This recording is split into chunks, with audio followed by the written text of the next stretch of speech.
You're listening to Shoe In, covering the ins and outs of all things footwear, from sneakers to heels, loafers to slippers, and every type of shoe in between.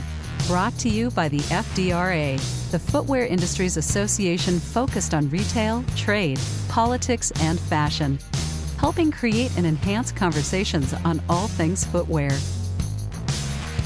Hey, welcome to another exciting edition of Shoe In Show. This week, we are listening in on a conversation we just hosted at FDRA with thought leaders in the space around ESG reporting, data and compliance, emerging regulations, anything and everything you can imagine as it relates to the environment, social, and governance. Those are the three words that make up ESG. And so we hope that you listen in so you can get up to speed on reporting requirements and compliance. You're also going to learn how to gather and manage large necessary data sets across your supply chains. We think we're also going to be talking about best practices to keep data clean and up to date, and helping our listeners and our members ensuring that they are complying on the regulatory side, thus enhancing business processes. Today's discussion is hosted by our own Andy Polk at FDRA, along with leading experts from TrusTrace and Centric. And so without further ado, Blake, roll the tape. All right, everybody. Thanks for joining us today. I am Andy Polk with the Footwear Distributors and Retailers of America, FDRA. Thanks for joining us today as we have a conversation around some really important topics. I'm going to drop some knowledge on everybody really quickly about why this is really important, why this conversation has to happen now for footwear retailers and brands out there. We just conducted our annual worker survey, and one of the questions we ask every single year is about traceability. How well do you have your supply chain mapped out and traced? I'm happy to say that in 2023, we did a little bit better than 2022. In 2022, only about 24% of our companies had their full supply chain mapped out. In 2023, that's up to 29%. So we're making progress, but there's still, 60 to 70% of shoe companies who don't have a full picture of their suppliers, of their, tier 1, tier 2, tier 3, and down. So we as an industry have a challenge because that is juxtaposed against regulations that are coming into play. So I think most people at this point now know about the U.S. law around Forced Labor Prevention Act, and those rules where you have to trace down and ensure there's no slave labor in your supply chain, specifically around the Xinjiang province. That initially, for some people, if you recall, was around cotton, but in actuality, the law is anything.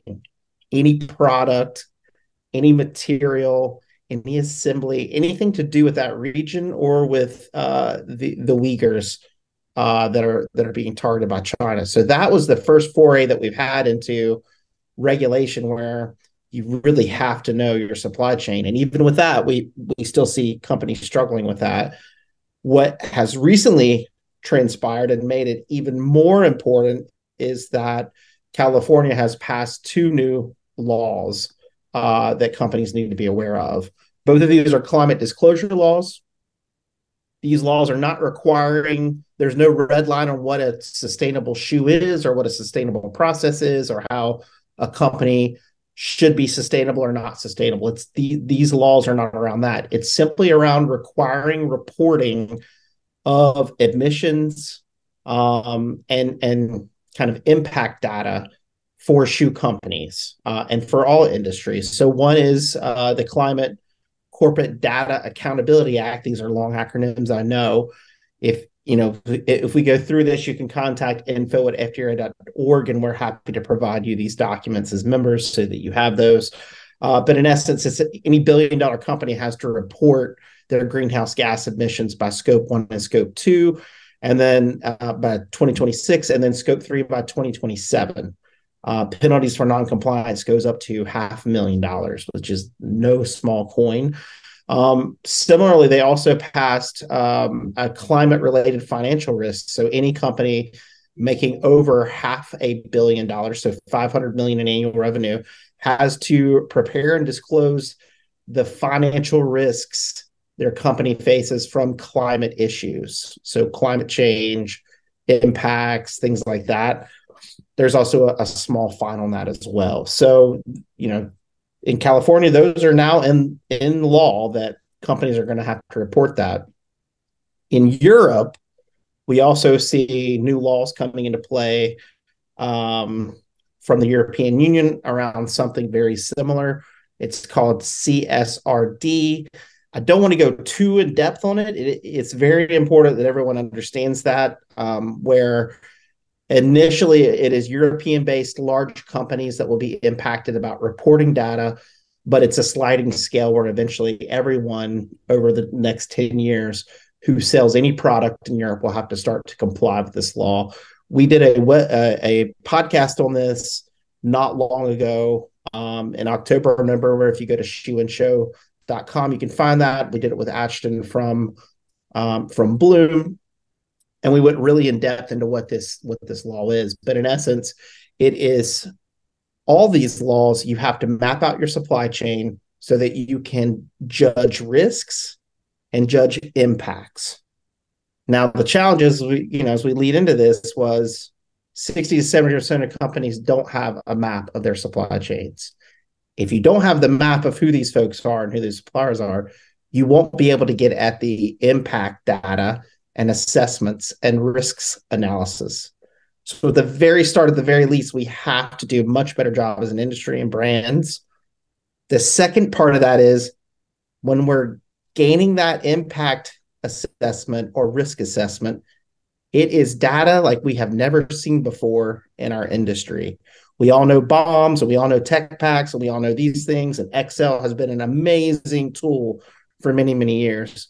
We're at the tipping point where you can no longer manage the system of data and the inputs of data like we have in the past. It simply is not possible.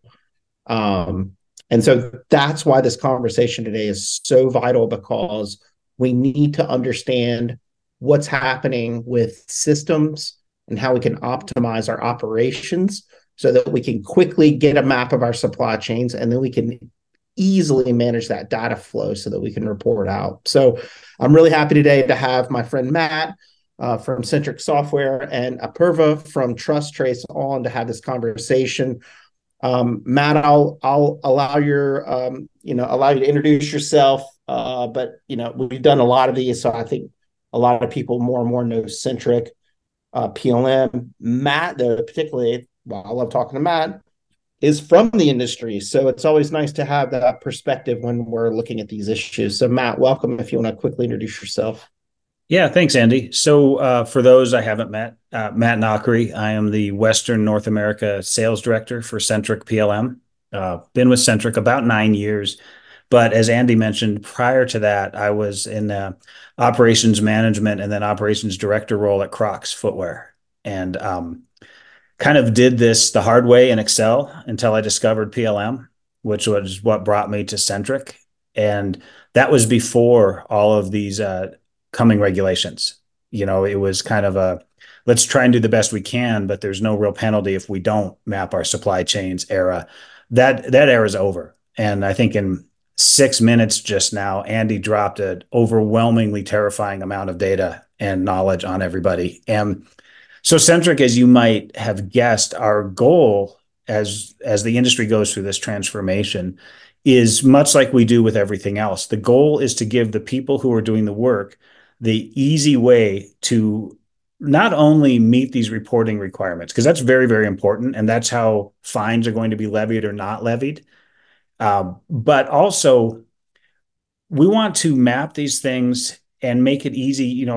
If you have a FLPA certification, your vendor should be providing that to you directly through your PLM, through Centric. And that allows the product developers, the designers, the merchandisers to make decisions ahead of time rather than try to fix problems later. So if a vendor is not, once you've got it mapped out and they're not compliant, move on to a different vendor quickly. It's the fail fast, fail early, fail cheaply kind of mindset.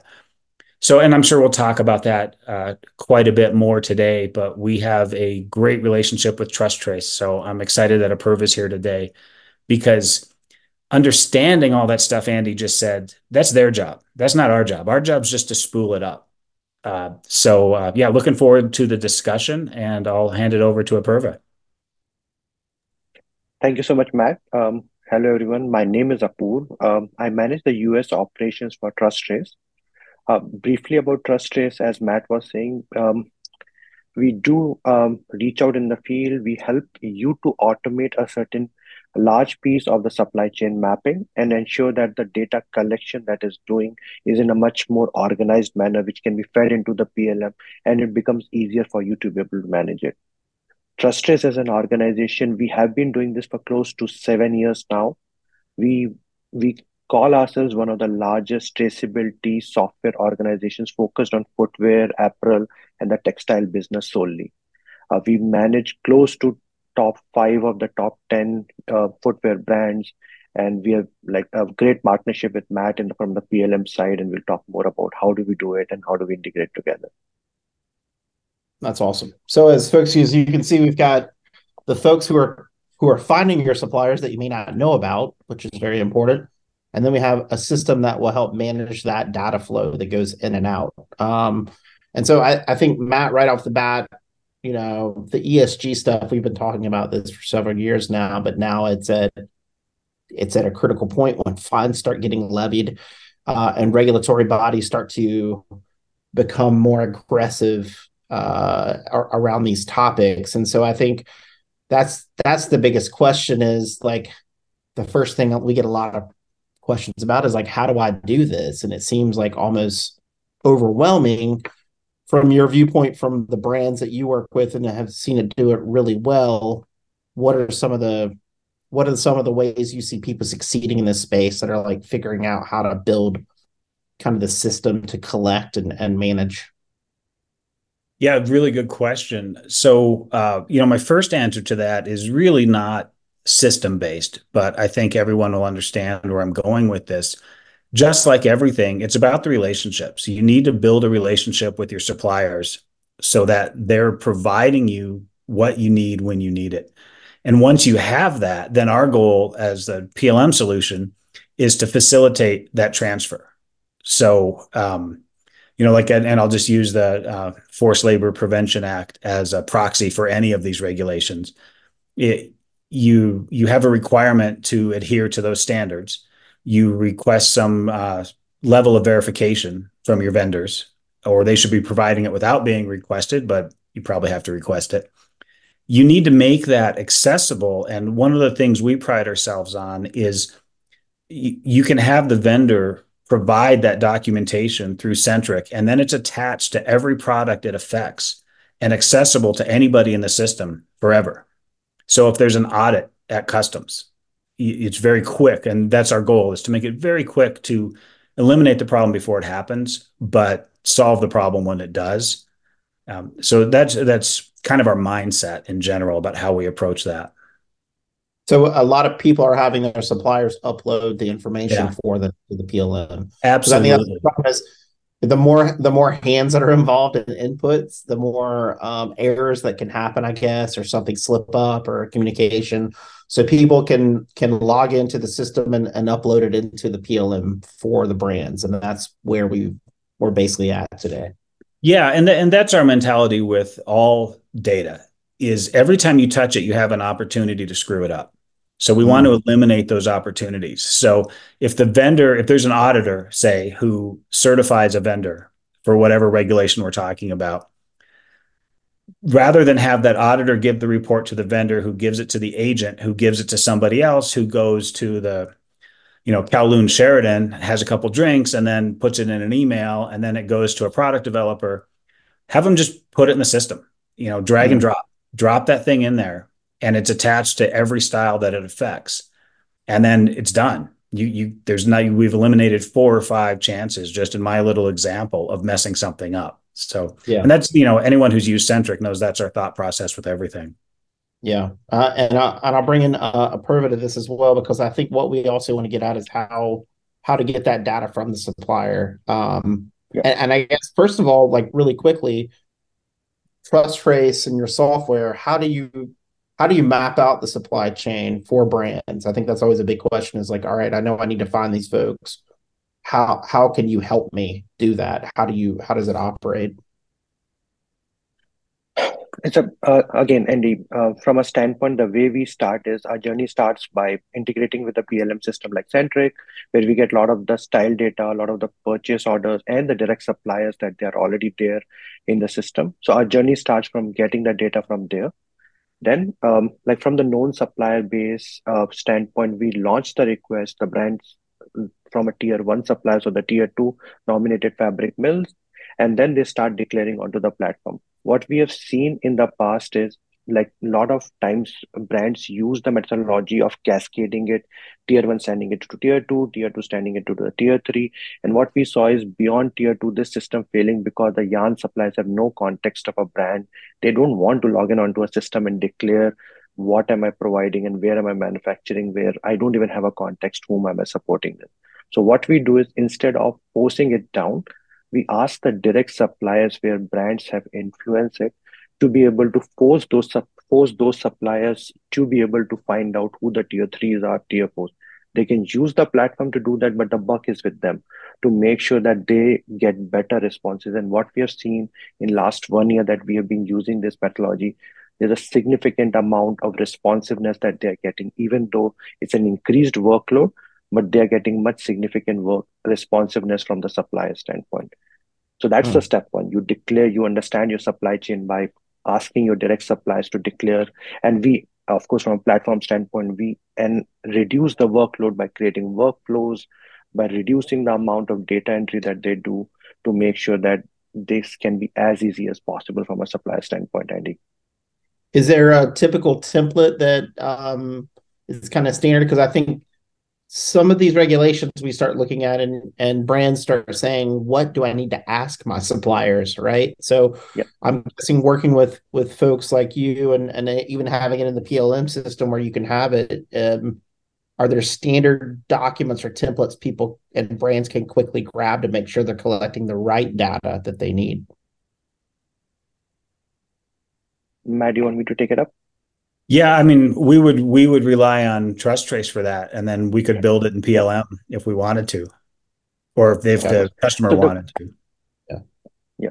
So the way we work, Andy, is so the first, which is supply chain mapping request, is without a context of a style or a purchase order, because the way we believe is first understand a general supply chain in without a context to know from where are you sourcing, where all your products are being made, and then add a color of style and purchase order at every shipment level, because that's what CBP or any other regulatory body wants at a shipment level to know how my product was made. So what it Mhm. helps is the first step, when you understand your supply chain, you have a foundational database data layer built in where you know your supply chain. And then at the purchase order level, we go ahead and they can choose which part of the supply chain which is already declared was used. And then our system has an AI engine built in where the suppliers can upload a bunch of documents. It scans those. If they are multilingual, it translates them into English, creates a tree form based on the buyer-seller relationship, based on the extracted document, and creates a simple report, which can be fed to the PLM system saying that everything was clean, right? And whatever was the declared supply chain is where it is matching. So it becomes like a complete handover where it request comes from the PLM system, we track it, and then it gets back as a signal saying that this was all clean from that standpoint.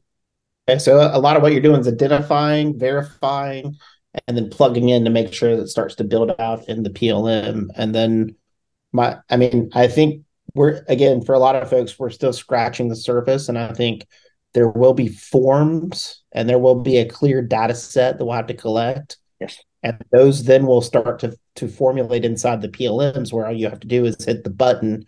It'll be standard. And you'll say, okay, here's the CSRD disclosure information we need. Hit Yep. that and send it to the supplier and let them fill this out, right? Yep. And to a large extent, we have started doing that. So it's like, say, from a forced labor, UFLPA regulation standpoint, what CBP wants is one, to make sure that there was a transaction that was happening, whether it's a purchase order invoice copy. Then to be able to prove that if the actual shipment moved, you need shipping records, you need packaging lists, you need tracking in terms of how the shipment was moved. And then the third is in terms of manufacturing records, where really this facility was used to manufacture it. So there are already pre-built templates from a document upload perspective to make sure that, again, it eases out to make sure, again, so then if all the documents are complete, then only it sends a signal that the document collection was complete and all the relevant documents were there. Yeah, I'm going to pause there because I want everybody just to think about what he just said. The amount of transaction data that you have to collect if you're audited by Customs and Border Protection on a Forced Labor Prevention Act enforcement against your company. And this is happening. We've had thousands and thousands of units of cargo held up at border and destroyed because of this law. And Customs and Border is getting more accurate with targeting who they think bad actors are. And they're using systems to do that, and they're testing to do that. But the amount of transaction data, again, that you have to have. Did the product move? Where did it come from? Where does all that stuff lie? If your shipment is sitting offshore, you're losing money. You could lose product if you don't have it in line. There is no way in hell you can collect that data fast enough or accurately enough to report it to CBP. If the data is not accurate or it seems misaligned or isn't properly documented and CBP gets it, they might reject it and send it back to you to file again. So we're at the point where a person or a team cannot manage this through email. They cannot manage this through Excel. You cannot manage it just in the cloud where you're dumping documents into a file folder. There's going to be an error. There's going to be a slowdown. This is the point where we have to have a system for these things. You have to have PLM, and you have to have software that can identify and start to fold that into your PLM and make things optimized. That's on the regulatory side. It also, I think we can talk about this too from a cost-based perspective, where, Matt, some people will say, wow, cost, this, that. Like the cost perspective that we always talked about has been around optimizing, right? You do this because you can save a lot of money. But now we're also talking about fines and other costs that are not just in the operations budget. These are, so the cost of compliance, but also the cost of risk by not knowing who your suppliers are is even greater. So it becomes this thing where you walk in and years ago we would talk about PLMs and software and systems being a cost. I think the conversation has to completely shift where you're paying more to do it without it at this point, and your company could have, I don't know what, you could go out of business. This is an age where people go out of business for compliance reasons, both in terms of fines, but also brand damage. If things get out that you somehow have some kind of slave labor in your supply chain, those are like brand killers at this point. In terms of optimizing, maybe and the cost assessment of that, Matt, from your perspective, when you talk to brands who are using this now and folding it in, are they finding curious things, or they're like, like that's something we didn't see before, and this is like really important. We didn't know it was important. Always. And, with transparency comes knowledge all the time. So the more you learn about your own process and system, the better you're going to be at it. One of the things that I really liked about what Apurva was saying is that, first of all, these regulations are coming. They're not going away, right? And there's going to be, like Andy, like you just said, there's going to be some hard costs if you do this wrong. There's going to be fines. Last thing you need is several containers of shoes circling Long Beach and missing back to school because you didn't have your paperwork in order, right? We all, like, I think it wakes us all up at night thinking about those sorts of things. What I get excited about is, from my customer's perspective, the integration. If TrusTrace is helping the supply chain for a customer manage all this stuff and get everything in line, The integration into Centric, when you talk about optimizing this, I'm envisioning a dashboard with a simple red light, yellow light, green light, Customs and Border Patrol KPI. Did we hit everything we needed to bring this shipment in without hindrance, without fine, without challenge? That's a green light. Great. If it's yellow, one document out of 10 is missing. That, to me, that's a yellow. Here's a hyperlink to the document that's missing. Figure it out. One click, let's figure it out. If it's red, because I don't know, and you can set your own metrics, X percentage, or the most important, everything's good except FLPA, but that's just absent. That's red. That tells me, I envision a dashboard that I look at in the morning and it just says, all these containers are green, but this one's red. I'm going to spend my day on the red one because I need to figure out why it's not green before it gets to the dock. So it's a lot of work, but I think when people use the right systems, the work gets spread out, and honestly, it gets pushed to the people who have the chance of managing it. If your tier 2, tier 3 supplier is in violation, make them fix it. So I'm kind of excited about the possibilities here as we go into this. Yeah. Apurva, your stance, your view on that?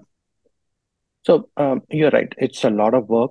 It's an additional cost, but as Matt said, right, what's the cost of not getting a shipment on time or it getting denied because UFLPA denies a shipment if the proper documentation proof is not there? You lose the access to the market. So you cannot put a cost to it. But there is a cost that comes out of that budget. There is a cost to do it, but then it's on the right thing that you are doing it for the good of, from a goodness of things, because you want to make sure there's no forced labor as part of your supply chain. You are doing it because you want to eliminate or have an ethical supply chain that is ensuring that you do it the right way. So there's a cost to it, but it is circumvented by both sides. One, but not having access, but as well as being able to do the right way things. Okay, and we do have a couple. If you do have questions as we go through this, you can drop it in the chat box there, the Q&A box, and we'll get to that.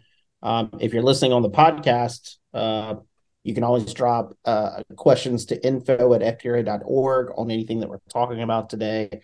We've got a lot of channels at FDRA. I want to make sure everybody has the opportunity to get what they need out of this really important conversation. But one question on here was whether Centric and TrusTrace integrates with trade compliance systems. So like an API that would plug into any kind of trade platform, any kind of, customs brokerage, or, even getting down to like shipper information, things like that. I'll let Perv take that first. So from a trade database standpoint, the answer is no. Because from a need perspective, we don't get the trade data and to be able to use it because we rely on the primary data that we are collecting from the market. So not from a trade data, but we do integrate with systems like Centric to get their purchase order and that data. We do integrate with some third-party data sets to be able to identify the risk from a supply chain perspective. We do integrate with multiple systems like Open Supply Hub, other audit bodies to be able to integrate that data as a need basis from a customer standpoint. Yeah, I mean, and so my answer from the Centric perspective would be similar. As a general rule, Centric has an open REST API, and we're completely agnostic with regards to where data comes from or where it goes. So technically, there's no limitations to that from our point of view. Philosophically, data integrity is at the core of everything we do. So it would not be in anyone's best interest to jump a step and integrate with a system just because you can. And we have a whole process. Anyone who's gone through a Centric implementation knows we have a whole process about data integration, because at the end of the day, we're talking about data. So we would want to map out the appropriate time, the appropriate data, the appropriate transfer time, what triggers it. There's some work involved, but technically there's no limitations. Okay. Another good question here, which is cost generally. Obviously companies, these are important conversations to have, especially, and I always say this, but I'll get back to it. Always do demo, always request a demo, always go through it to fully understand software, how it works, the workflows, the trainings, and the cost. But I know for a fact that, and Matt and I've talked about this in the past, there is, there's flexibility of cost for PLM based on size, right? So usage, all that kind of stuff. I know that it's more affordable than people imagine and more impactful on the bottom line than people would guess, is what I would say. Well, yes, it's not free. And frankly, it's not cheap, but it's way less expensive to implement PLM than miss back to school. Coming from footwear, back to school is a big deal in my head. You miss one season because you did something wrong. You'll never get that season back. And but I'm happy to answer specific questions about cost. info@centricsoftware.com. Hit me up, and we'll get that answered. Awesome. One thing here too, and I'll go to Apurva on this one, but do you identify suppliers with evidence of forced labor or just map the supply chain? Meaning, like, are you collecting not just who the suppliers are, but like information on who might be a bad actor? And I think secondarily to that, when you start to map things out, and you were talking about you plug in open source, you plug it in, like, does that mean that when someone plugs into TrusTrace, they're also getting a lot of information from other sources that they would not have access to otherwise because you collect it and house it in your system? Yeah.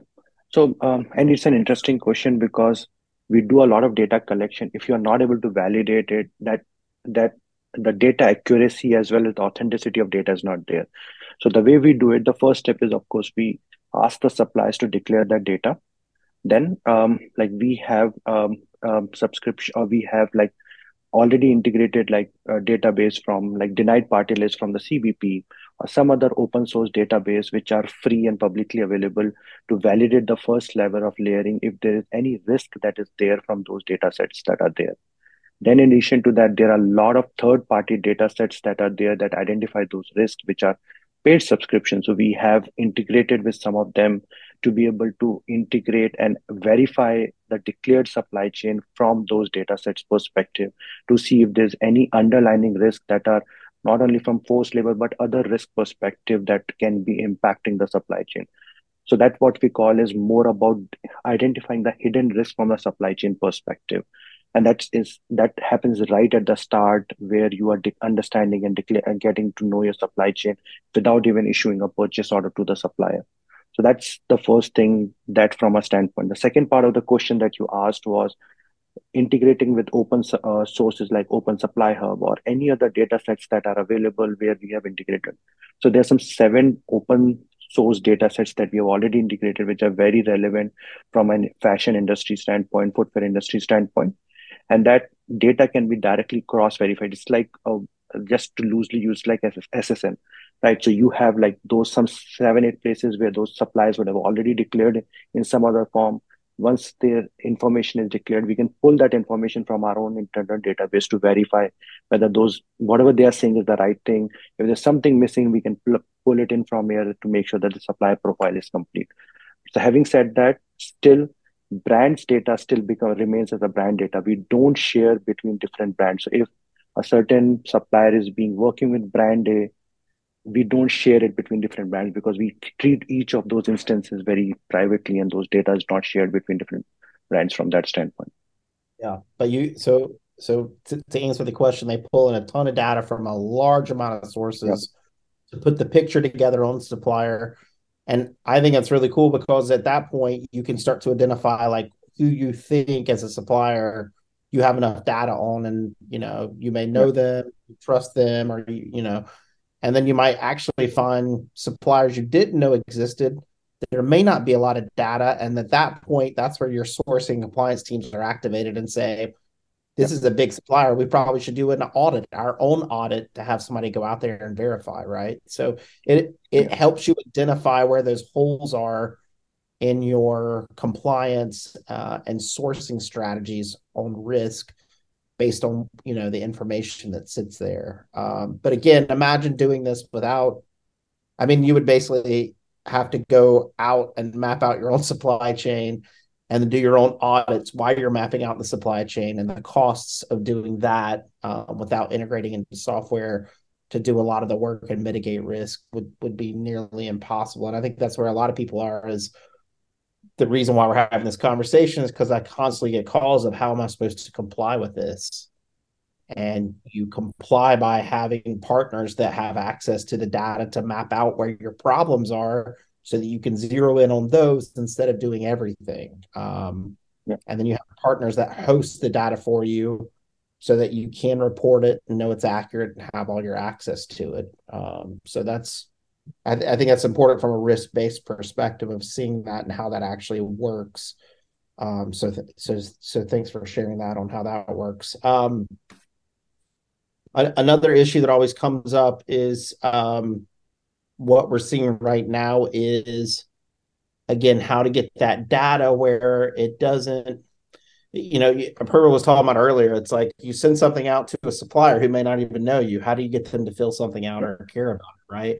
We've got a lot of challenges in our industry right now. And some of them behoove us, just as much as the regulations, to get PLM and get more software, because we're doing more with less people. There are trim backs across our industry. I see it every single day and week, where we see workforce being trimmed at major companies, or there's just hiring freezes where they're not filling roles and they're asking more professionals to take on those duties and those responsibilities, right? And this is an area that is only going to increase in veracity and increase in the data you have to manage. And ultimately, it's a space where we have to have wisdom in an area we typically have not had wisdom in the past, meaning like science for our industry has always been around the product, not so much on the broader impact the product has. And now we're having to fold that into our work and figure that out. And it's not easy for anyone to do that. So as we think about those things, how do we better engage with the suppliers? And I think, I think kind of the answer was at the very start, Matt was talking about, that was relationships, right? And so maybe we can go back to that again, because I think Purva was talking about how it cascades down. How do we convey the importance of these situations and the data collection we have to have? In some instances, I have seen brands tell suppliers, if you don't provide this, we will not do business with you. Is that where we're at? Is that like, obviously you don't want to get to the stick before the carrot, but I feel like we are at this age where it's like there is no more give in this environment. Yeah, I don't think we're quite there yet, as my completely unqualified opinion. But what I do think is, this is a big deal. It's a big change, but you're not in this alone. It's not just happening to your brand. So when you approach these suppliers, the odds are very little that this is going to be the first time they've heard this. Yeah. So we're not, with 29% of our industry mapping their supply chain, we've all been to the factory regions. There's only so many factories. There's only so many vendors. They've heard these requests before, so they're going to become more and more adept at complying with them. And as this all matures, one thing I envision is, if TrusTrace is doing all this work to map out how to comply with these regulations, typically in Centric, there's a vendor onboarding process. You want to bring a new vendor into the fold. You make them go through a checklist, and initially it's, where are you located, what are the phone numbers, have you passed your basic certifications, did we do an on-site inspection, your typical vendor onboarding things. Not to downplay it, but we simply add the required questionnaires for some of these regulations to that onboarding. And then I do have customers who require all their vendors to meet a certain overall score, and they weight things differently. Sample turns, margins, quality, compliance. And, again, I love the simple. If it's a green light in Centric, that means they did everything. Go ahead and send them a sample request. If it's red, if you really want to work with them, figure out why it's red and help them resolve that, and start a corrective action plan. So this is all, it's going to work itself out. It's not going to be easy, but no one's in this alone. Every brand is dealing with this, and we'll get there. And Matt, you said it right, right? Nobody's alone. We have seen it that many brands, when they're starting this journey, typically know their tier ones, and to some extent their tier twos, and many of them have started getting this. And in fact, some of the industry is going on the other side, where it is we're getting to a platform fatigue, like an audit fatigue. At one point of time, it was a lot of platforms where they are requesting the same amount of information. How do you make sure that you reduce it? But you're right, it's still not reached to a stage where they are overpopulated, but this industry is needing that, in terms of making sure that incentivizing, where a lot of suppliers are becoming sensitive because they know that these regulations are there. They know that they have to provide that data. So we are working with them to make sure the minimum amount of data that they enter, to be able to comply and be able to respond to the request from a brand perspective. Yeah, so basically this is being socialized out by every single brand. So the suppliers Yeah. are getting hit 8 different ways on the same stuff, and it's just going to be something they're gonna eventually know exactly what they need to do and how to do it. In some ways, I think there is going to be, like, when you're doing a social audit, you'll start adding in the environmental data sets to it. So it'll be part of a broader data collection, social audit in the factories or suppliers. Like, this will just be added to it as another stack of information and data, as you do on sites or follow ups and things like that. And I do think, especially around like the environmental information, you have a number of tools where factories can plug in and supply that. So I know Higgs got something. I know you can go straight to PLM, where you can plug it in there, and people set up systems through PLM that it can do it. We have a zero waste program where we train factories and suppliers on how to identify waste streams and keep it out of the landfill, either by putting it back into production or selling it to another industry that can use it. And a part of that, we also collect data on waste and things like that feeds in. So I think to go back to it, it's becoming more common that factories are seeing this from folks and starting to collect that. But the challenge remains where that data goes and how you make sense of that data and all those different handoffs across the supply chain now that you have to track. It's no longer sending the bomb or the tech pack and then getting a response back from one entity about, a sample review or the shipments made, or, now it's like all the way down. It's like all those extra touches and things that we don't often see. And for footwear, it's especially magnified, because if you're talking about a t-shirt, you're talking about 4 materials that go into that versus shoes that have 60 to 120 from 4 different continents in 5 different currencies, and all those transactions that you have to collect. So it's but the overall benefit, obviously, we're all going to have to comply with this new world, but the overall benefit is the more we understand these things, the better decisions we can make around it. Stronger suppliers, better materials, and then also local for local. I think there's a huge opportunity where you can identify where, for example, a supplier, for a factory in China may come from somewhere like Bangladesh, and you question, like, why is it coming from there instead of down the street? Because if for some reason the border's closed, I can't get that product, and I'm already slowed down. So why, as you look at your map, you start to see where you can optimize that in a way. So for as many hits as we get on these regulatory issues and the cost with that, it will balance out eventually, that you can find ways to do business better, I believe. So there's some sunshine in the rain. As we wrap up today, as we go through things, I know there's a question about AI. I do not want to get into AI today. That is a completely different rabbit hole that we can go down. I will say about AI, we focused on some of this in our industry, and we've done a couple of webinars on this and a couple of podcasts on this and discussions.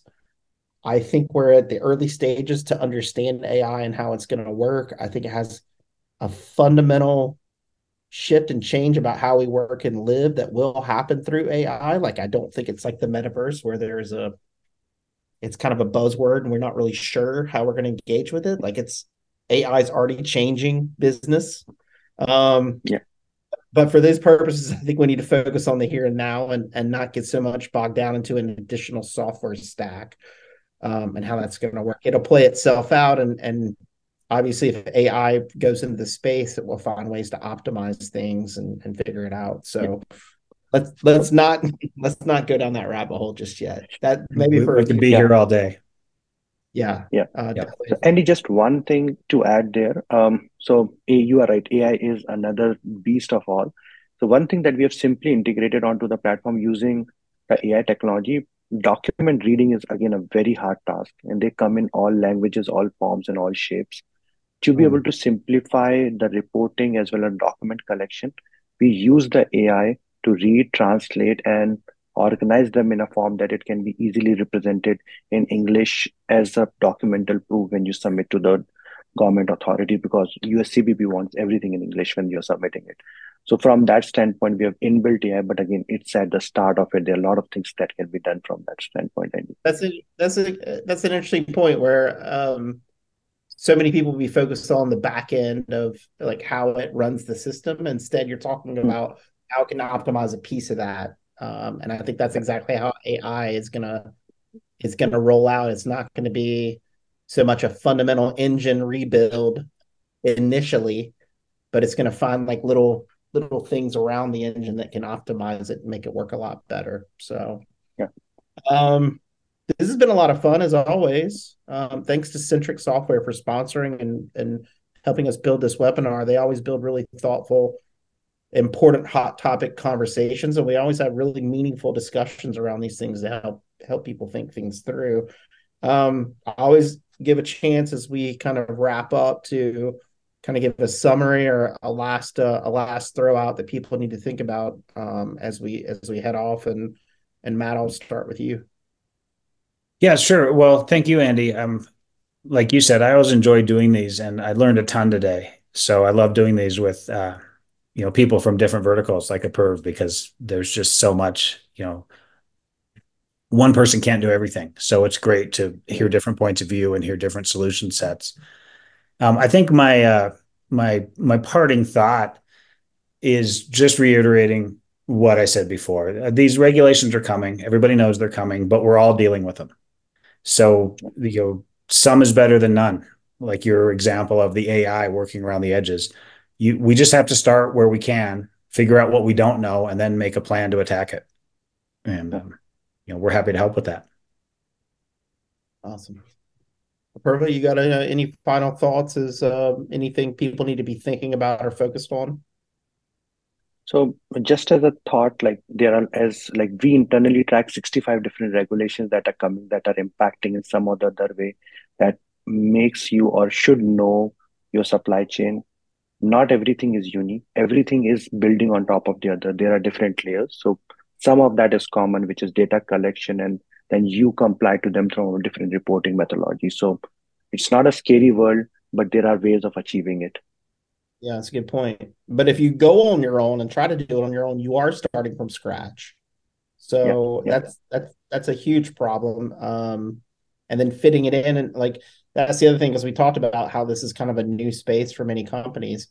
Well, if you don't have a PLM to fold the data into, you're basically having to build a new data architecture on top of things you're already building, and it starts to get messy really fast. So there's not an option anymore. Like I said at the very start, Excel has been wonderful, and it is wonderful. And there's nothing wrong with it for certain purposes. For the purposes we are now as an industry and what's happening with the supply chain, you cannot not have PLM. It's just simply not going to be possible. And I guess kind of the last point too is having PLM allows you to organize that data to easily report to those jurisdictions. And Matt, we can talk about this really quickly as we wrap up, but there's going to be eventually 20, 30, 50 different jurisdictions. It's going to be state, federal, European state, Asia somewhere. We're going to have all these jurisdictions we're going to have to report to. And I think Apurva said it really well too, is like, if you're going to report in Europe, are the French going to require it in French?